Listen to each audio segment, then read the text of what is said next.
Buenas noches, mi estimado docente, doctor Alberto Vélez León. Mi nombre es Josué Sergey Amén Torres, estudiante de nivel básico de carrera, paralelo C, de la carrera de Derecho de la Universidad San Gregorio de Puerto Viejo. El día de hoy vengo a hablar de un tema bastante peculiar, que es acerca de la escuela sofista y el legalismo positivista. El término sofista, proveniente del griego antiguo, sofía, que significa sabiduría, y del griego antiguo sophos, que significa sabio, era el nombre dado en la Grecia clásica, al que ejercía la profesión de enseñar una sabiduría.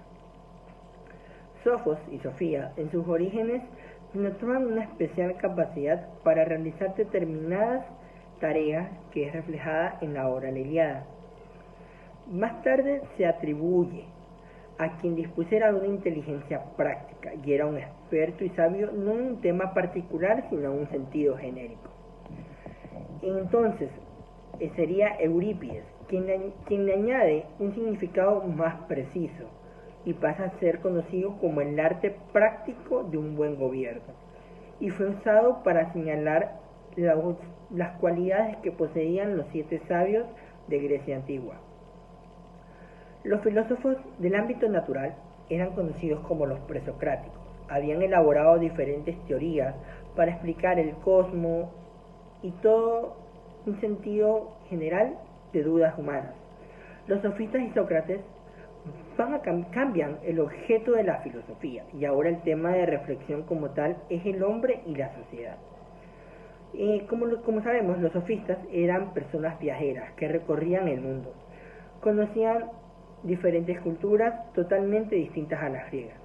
Por eso se plantearon problemas referidos a las costumbres y leyes.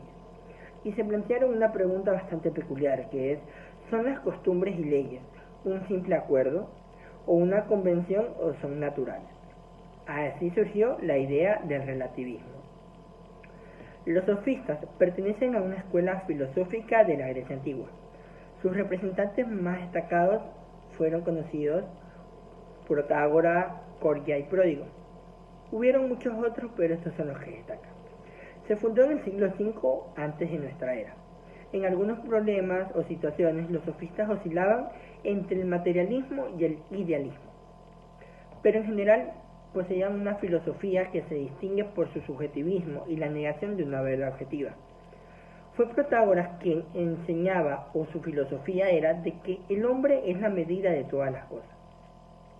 En cambio, Gorgia, su filosofía, defendía 3 hipótesis. La primera, que nada existe. La segunda, que si algo existiera, sería inconcebible para el ser humano. Y la tercera, que si fuera concebible, tampoco se podría transmitir o explicar a los demás. Los sofistas actuaban como maestros de la elocuencia y del arte de vencer al adversario con argumentos, sin importar quién estuviera en la posesión de la verdad. Esto dio también el término sofística, que es la manera de ver, un sentido nominal de un hábil juego de palabras, de un filósofo retórico, justo en apariencia pero esencialmente falso. Los sofistas no formaban una escuela unida como tal. Lo único que tenían en común era la negación de la religión, una explicación racionalista de los fenómenos de la naturaleza, un relativismo ético y social. Este grupo principal de los sofistas, que fueron denominados como los primogénitos o los viejos, era partidario de una democracia esclavista y tenían en general una concepción materialista de la naturaleza.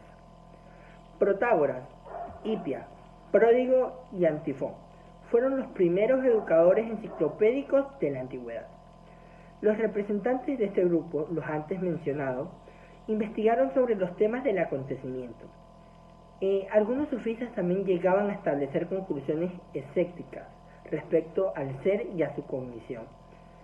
Esta fue una teoría que fue defendida por Gorgia. El sofista en el campo aristocrático, Crito e Hipódamo, se inclinaban al idealismo filosófico. En la discusión de los sofistas, por lo general, recurrían a los procedimientos más tarde denominados sofística, como tal. Esta tendencia fue manifestada como particular realce en la concepción de los sofistas posteriores, a raíz del siglo IV antes de nuestra era, que según Aristóteles se convirtió en maestro de una falsa sabiduría. El realismo clásico en los sofistas griegos, en los cuales destaca Trasimaco, para quien el derecho era la voluntad del más fuerte. En el ámbito del legalismo positivista, una de sus características principales o básicas era el imperativo, lo que significa que es un poder estatal, no religioso, no filosófico, que permite o prohíbe ciertas maneras de actuar a sus súbditos, y en caso de no ser acatados, estos se enfrentan a sanciones ante la ley. Muchas gracias, profesor. Espero que le haya gustado mi presentación.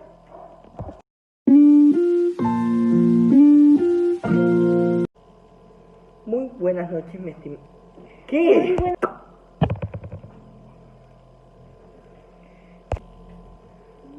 Buenas noches, mi estimado estudiante.